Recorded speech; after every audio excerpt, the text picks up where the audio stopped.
Everyone, आप देख रहे हैं एनसीईआरटी विद छाया। अभी तक आपने मेरे चैनल को सब्सक्राइब नहीं किया है तो सब्सक्राइब ज़रूर से कर लें। तो आज हम पढ़ने वाले हैं क्लास 3 का चैप्टर नंबर 11, जब मुझको सांप ने काटा। बच्चे, ये कहानी है। इसमें एक छोटे बच्चे को सांप दिखता है, उसके बाद क्या क्या होता है। चलिए पाठ पढ़ना आरंभ करते हैं। पाठ का नाम है जब मुझको सांप ने काटा। एक दिन मैंने अपने अहाते में एक छोटा सा सांप रेंगते देखा। अहाते मतलब आंगन।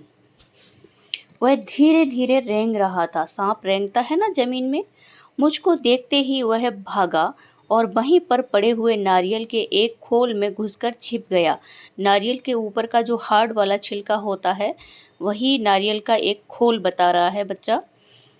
मैंने पत्थर का एक टुकड़ा उठाया और उससे नारियल के खोल का मुंह बंद कर दिया। बच्चे को सांप दिखा, वो नारियल के खोल में घुस गया, छुप गया। तो बच्चे ने नारियल के खोल का मुंह पत्थर से बंद कर दिया। उसे लेकर मैं नानी के पास दौड़ गया। मैंने कहा, देखो मैंने सांप पकड़ा है। नानी चीख उठी, सांप? वह इतना घबरा गई कि लगी जोर जोर से चीखने पुकारने। नानी घबरा गई और जोर जोर से चीखने पुकारने लगी। उसकी नानी डर गई। नाना ने सुना तो अंदर दौड़े आए। जब उन्हें पता चला कि नारियल के खोल के अंदर सांप है, तो उन्होंने मेरे हाथ से उसे छीनकर दूर फेंक दिया।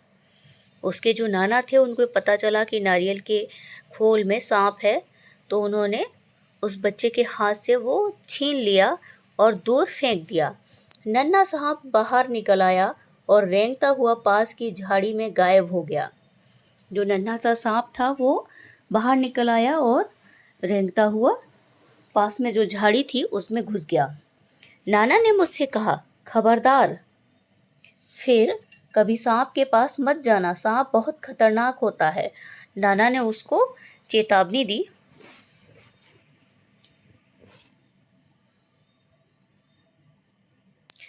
उसी दिन शाम को एक बर्र को पकड़ने की कोशिश कर रहा था।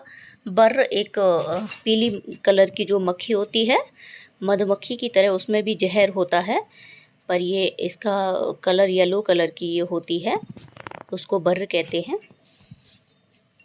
उसने काट खाया। बड़ी जोर से दर्द उठा। मुझे दर्द से कराहते देखकर नानी ने सोचा कि मुझे सांप ने काट लिया। कराहते देखकर वो मतलब दर्द से बेचैन हो रहा था और बोल रहा था, आह मुझे दर्द हो रहा है। ऐसे कराहते देखकर नानी ने सोचा मुझे सांप ने काट लिया है। उसकी नानी ने सोचा उसको सांप ने काट लिया है। मैंने दौड़कर नानी को उंगली दिखाई। उन्होंने जल्दी से नाना को पुकारा। उन्होंने जल्दी से उसके नाना को बुलाया।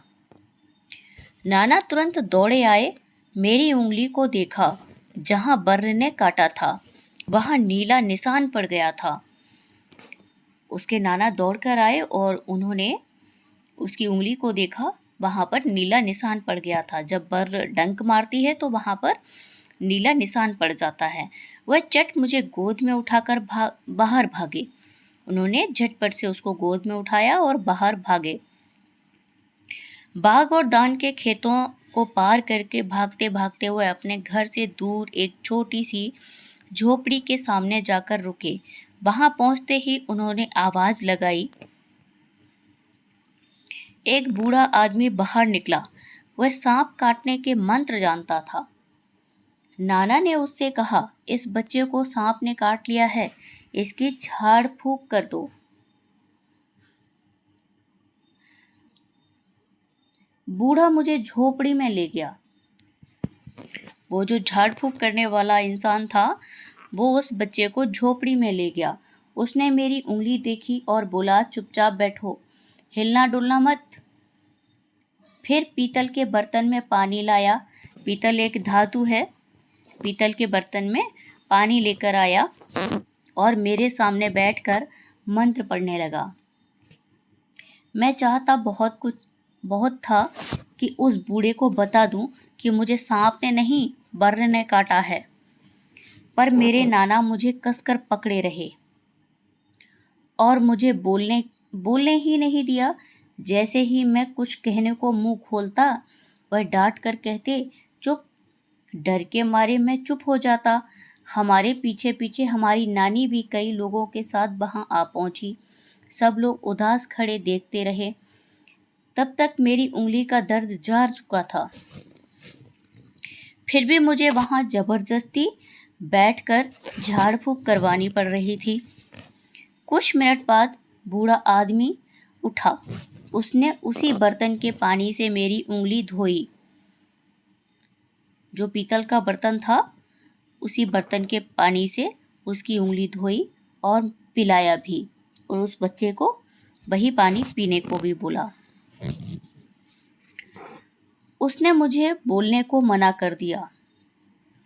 झाड़ फूंक वाला जो शख्स था, उसने बच्चे को बोलने को मना कर दिया ताकि दवा का पूरा असर हो। फिर वह नाना से बोला, अब बच्चा खतरे से बाहर है। अच्छा हुआ आप समय रहते मेरे पास ले आए, बड़े जहरीले सांप ने काटा था। बच्चों, कई ग्रामीण इलाकों के आसपास मेडिकल सुविधाएं उपलब्ध नहीं होती हैं। इसका फ़ायदा इस तरह के जो अंधविश्वास फैलाने वाले लोग होते हैं, झाड़ फूंक करने वाले, वो लोग उठा लेते हैं। बच्चे को बर्र ने काटा था और झाड़ फूंक करने वाला शख्स बोल रहा था कि बच्चे को जहरीले सांप ने काटा है, अच्छा हुआ आप समय रहते ले आए।